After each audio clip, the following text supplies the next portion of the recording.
ஏசப்பா என்னதான் அவர் வெளியரங்கமாக 7 வார்த்தைகளை பேசியிருந்தா கூட அவர் உள்ளுக்குள்ளே என்ன ஃபீல் பண்ணார், அவர் சிலுவையில் அறையும் போது அவருக்கு எப்படியெல்லாம் ஃபீல் பண்ணார் அப்படிங்கிறத நம்ம சங்கீதத்தில் பார்க்க முடியும்.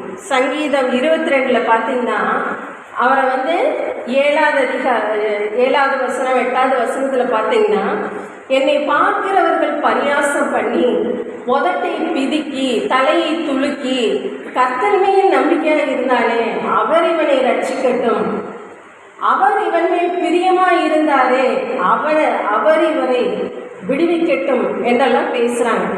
ஒன்று தேவனை நிந்திக்கிறாங்க, அவர் மேலே பிரியமாக இருக்கிறது ஜனங்களுக்கு பிடிக்கல.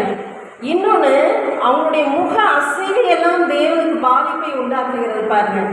அவங்க உதட்டை பிடிக்கிறது தெரியுது, தலையாட்டுறது தெரியுது, இதெல்லாம் அவருக்கு எதிராக செய்து அவர் மனதை பாதிக்கிறது.